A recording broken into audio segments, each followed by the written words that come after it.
अस्सलाम वालेकुम, my name is doctor Khulood Imran. मैं उम्मीद करती हूँ आप सब खैरियत से होंगे। आज मैं यहाँ पे एक गायनी का बहुत इंपॉर्टेंट प्रोसीजर जो कि हम उन कपल्स के लिए करते हैं जिनके बच्चे नहीं हो रहे या जिनको कोई मुश्किलात का सामना है। जैसे कि इसमें बहुत अहम प्रोसीजर हमारे पास आता है आईवीएफ एंड ICSI।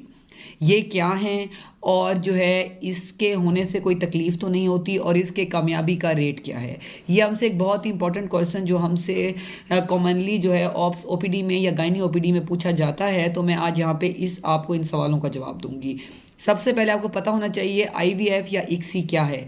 ये एक ऐसा प्रोसीजर है जिसमें हम फीमेल का अंडा और मेल का स्पर्म जो है बॉडी से बाहर एक प्रॉपर एनवायरनमेंट में एक प्रॉपर टेम्परेचर पे उनको मिला के एक एम्ब्रियो बना के फीमेल के यूट्रस में ट्रांसफ़र कर देते हैं।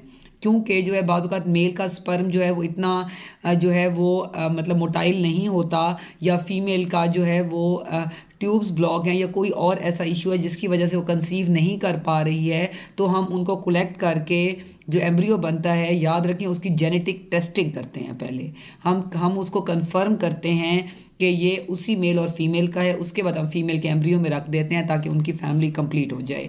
ये एक बहुत अच्छा तरीका है उन लोगों के लिए जिनके पास कोई उम्मीद नहीं होती औलाद होने की। याद रखें कि जो आईवीएफ और ICSI है इनमें थोड़ा सा डिफरेंस है। वो ऐसे कि आईवीएफ में हम लोग एग और स्पर्म को छोड़ देते हैं एक प्रॉपर एनवायरनमेंट में और वो बाहर फर्टिलाइज हो जाते हैं, जबकि ICSI में हम लोग स्पर्म को एग के अंदर इंजेक्ट कर देते हैं। तो जो है ये थोड़ा सा इसमें डिफरेंस है। लोग पूछते रहते हैं कि जी आईवीएफ हम क्यों कहते हैं और ICSI क्यों कहते हैं, ये इन दोनों में एक फ़र्क है। जो है ICSI का मतलब है इंट्रासाइटोप्लाज्मिक स्पर्म इंजेक्शन, यानी कि स्पर्म इसमें हम डायरेक्ट बाहर जो है एग में इंजेक्ट कर देते हैं और वो एम्ब्रियो बन जाता है।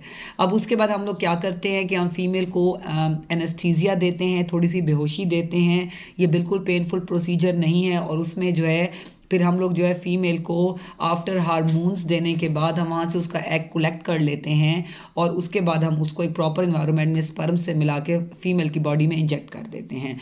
ये इतना पेनफुल प्रोसीजर नहीं है जितने के मतलब फीमेल्स डर रही होती हैं, क्योंकि हम उसमें एनेस्थीसिया दे देते हैं। इवन कि जब हम एम्ब्रियो भी ट्रांसफ़र करने लगते हैं तब भी फीमेल अगर चाहे तो वो होश में भी रहे तो हम छोटे से कैथेटर के ज़रिए इसको यूट्रस में एंटर कर देते हैं।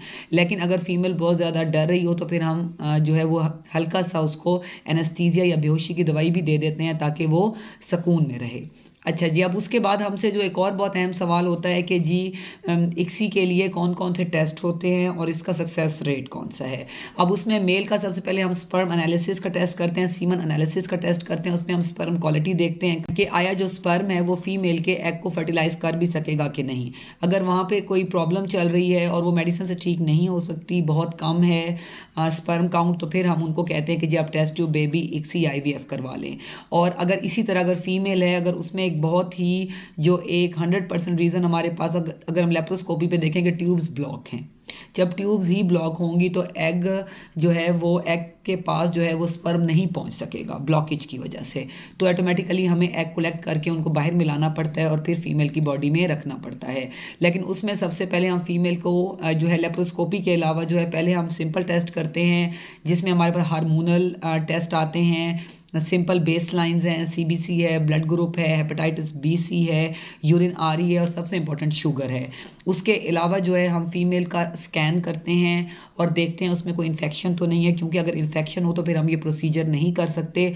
पहले हम इन्फेक्शन को ट्रीट करते हैं। उसके अलावा जो है हम लोग देखते हैं कि अगर फीमेल को कोई फाइब्रॉइड है तो पहले फाइब्रॉइड को रिमूव करेंगे ताकि जो एम्ब्रियो है उसको जगह मिल जाए कि वो इम्प्लांट हो जाए। इसी तरह अगर कोई पोलिप है या सिस्ट है, इनकी मौजूदगी में भी हम ये प्रोसीजर ICSI IVF का नहीं कर सकते। पहले हम उनको ट्रीट करेंगे, रिमूव करेंगे, उसके बाद हम ये प्रोसीजर करेंगे। अब जो आखिरी और अहम सवाल हमसे होता है कि जो ICSI या IVF है इसके कामयाबी के कितने चांसेस हैं। इसमें आपको ये पता होना चाहिए कि इसके सक्सेस रेट बहुत अच्छे नहीं हैं। 30 to 35% इसके सक्सेस रेट है। और जो मतलब ये कि अगर 100 औरतों में रखा गया है हम लोगों ने, तो उसके अंदर से 30 औरतों को ये उम्मीद है कि ये आराम से, या 35 औरतों को हो जाएगी। लेकिन ऐसा कपल जो बिल्कुल ना उम्मीद हो कि उनके पास बिल्कुल भी औलाद नहीं है, उनके लिए 30 से 35% एक बहुत अच्छी एक रेशियो है, एक बहुत अच्छी परसेंटेज है कि उस पर औलाद हो जाएगी। इसलिए जो है मैं ये उम्मीद करती हूँ कि वो कपल्स जिनके यहाँ औलाद नहीं हो रही या जिन्हें कोई प्रॉब्लम है, तो वो लोग ज़रूर ICSI और IVF को ट्राई करें, क्योंकि औलाद बहुत बड़ी नेमत है, फैमिली कंप्लीट हो जाती है और आप एक खुशहाल ज़िंदगी गुजार सकते हैं। Stay safe, stay healthy. Thank you so much. अल्लाह हाफिज़।